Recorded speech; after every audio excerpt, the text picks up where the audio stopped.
Joker, oh. So yun guys, time check. 5:50 AM na. Nakikita nyo guys, ang dami ng tao. Iba't ibang lugar yung mga tao na yan guys. So, kapasin natin yan. Grand arrival to. Ano kayang makikita natin? Tara, samahan nyo. Let's go.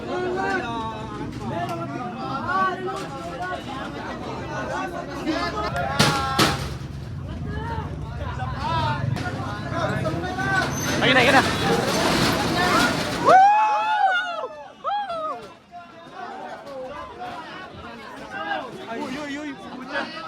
Push! Push!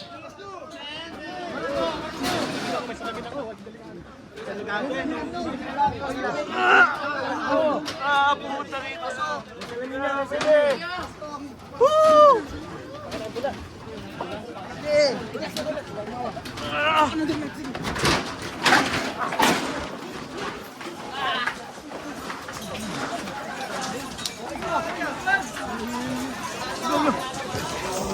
Putang ina! Ayan!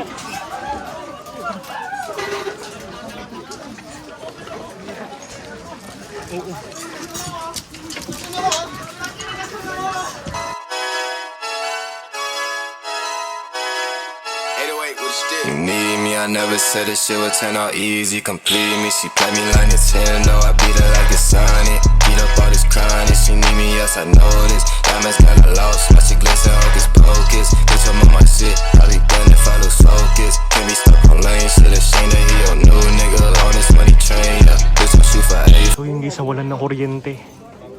Hindi natin mag-flashlight para makita ng mga items.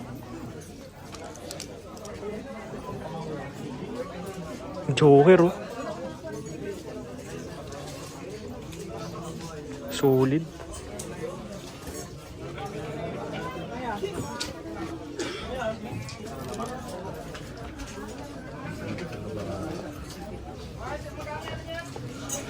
Sige tayo. Ferrari, guys.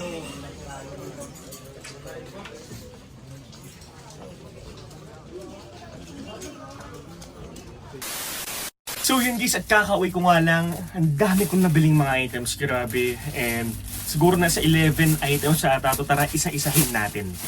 So first, may nabili tayong t-shirt. At guys, isa lang masasabi ko doon, ang daming carty. So here is the front heat, at ito yung back heat. Ganda ng graphics niyan. Well, this was a good size medium pero panalo pa rin. Then may nakuha rin akong sports tee, I think rugby player ata to.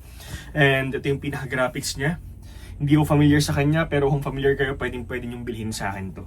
Next one guys, may nakita rin tayo dun na long sleeves guys. Ito tong long sleeves ito ay tawag dito ay RAS, no, sa brand na to, no. So, yan yung logo niya. Siguro nakikita niyo siguro to pero hindi niyo pinapansin, pero ito po ay Y2K brand, no. Tong RAS ito kasabay ito ng mga affliction ganyan. So, good finds talaga. So, next piece. We got here is horror tees. Ayun, dami kong nabili ng horror tees doon. Ito yung back hit. No, that's the condition.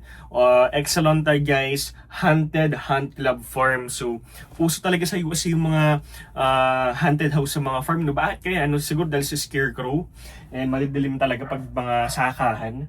Then next, may nabili rin tayo na t-shirt ulit na carty. And simply yan lang, more on pang farming siya. Naalala ko dito si Lamborghini. Dito siya nagsimula. Ayan, so this one's a good size XL. Then may nabili rin tayo na color black na Halloween ulit. Kanta nito. Alam ko, ibang viewers sasabihin simple lang to, pero guys, ang lakas ng dating nito, no? This was a good size XL and masabi kong panalo. Then next one guys, may nabili rin tayo na Toy Story na AOP. Saktong-sakto magkakaroon na ng movie ng Toy Story. Ay, showing na pala, no?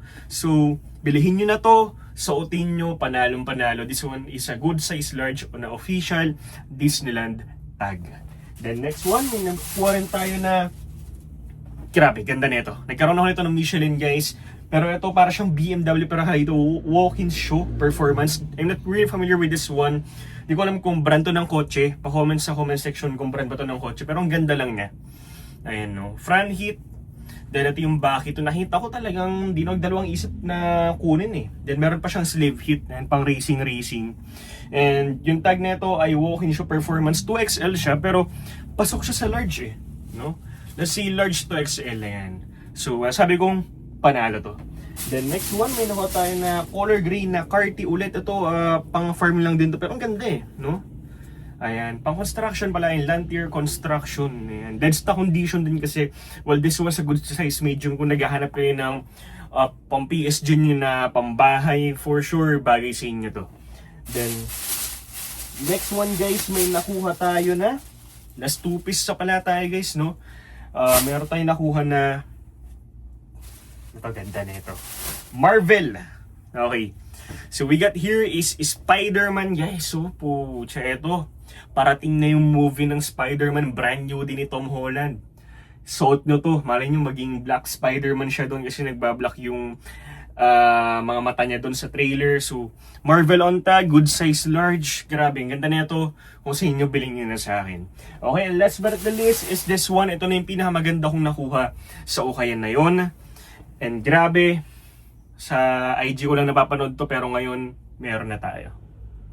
Woo! So we got here is Monster Energy, Monster Official, good size large. Here is the back hit.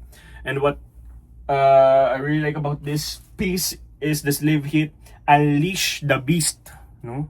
So, eto baka i-PSG ko. Ang ganda na kasi may pagka Y2K brand din siya. And kadalasan na ito nakita dati way back 2000s, no? Sa mga commercial, sa mga commercial ng PS5, tawag dito, sorry, commercial ng PS2. And actually ngayon, nag-sponsor pa rin sila, no? At saka sa NBA dati, di ba? And sa mga BMX, ganyan. So, talaga nagkalat yung logo nila. So, ano masasabi nyo? Good finds pa to? So, anyways mga boss, di ko natatapusin tong vlog natin na to. And sana nag-enjoy ka sa vlog na to. And maraming salamat po sa suporta ninyo. See you on my next vlog. Peace out! 808 with a stick. You need